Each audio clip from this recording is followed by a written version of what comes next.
maintenant à la rencontre du mouton Belle-Île dans le Loire-Atlantique. Ils ont remporté le 3e prix de l'agrobiodiversité animale. Allez, c'est parti!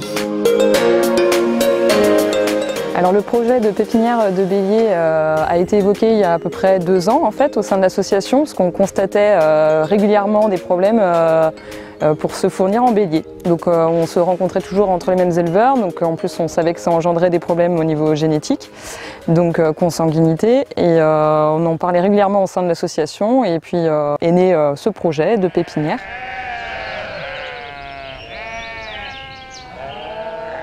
Grâce au réseau et notamment à l'aide du CRAPAL, on a eu l'opportunité de rencontrer l'association Accès Réagir qui avait un superbe terrain et beaucoup d'entretiens à en faire.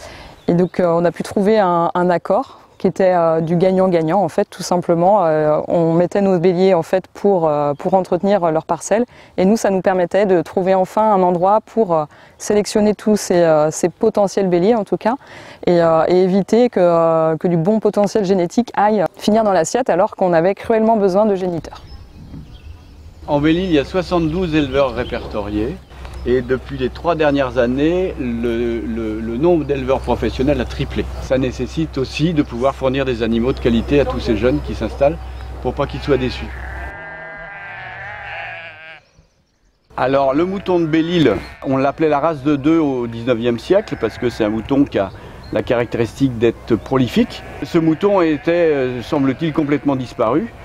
Et des vétérinaires ont retrouvé sur Belle-Île dans des élevages traditionnels, ce qu'on appelait la race de 2 jadis. Cette race a été le résultat d'un croisement entre la race traditionnelle de Bretagne croisée par des brebis flandrines. Donc nous, sur notre ferme, on a des Belle-Île depuis 3 ans. On a choisi cette race puisque déjà les brebis sont très mignonnes. C'est une race locale, rustique, costaud, qui peut agneller dehors. C'est l'histoire de la race qui nous plaît beaucoup aussi. Ses origines, c'est un mâle flandrin avec un brebis bretonne qui ont fait naître cette race. Et nous, nos origines, français, hollandais, on trouvait ça assez marrant. Après, c'est une brebis très gentille, très maternelle et qui donne souvent naissance à plusieurs petits. C'est une race herbagère et rustique et locale, d'où son nom des Belle-Île, et qui convient à notre système herbager basé sur le pâturage essentiellement. Et rustique, qui demande peu d'intervention et qui est très autonome. Dans 90% des cas, on n'a aucune intervention et aucun traitement à réaliser. La brebis Belle-Île est ou toute noire ou toute blanche, il n'y a pas de métissage, les couleurs sont bien fixées. Une brebis noire peut faire un mouton blanc et un mouton noir. Il y a aussi quelques animaux qui ont les 2 couleurs, mais il n'y a pas de mélange. On doit remercier à la fois la Fondation du patrimoine pour le prix qu'ils nous ont accordé, et puis Seva, parce que ça va nous donner un bon coup de pouce dans ce projet de pépinière de bélier. Entre autres, ça nous permet aussi d'avoir l'appui d'un animateur technique qui est Benjamin.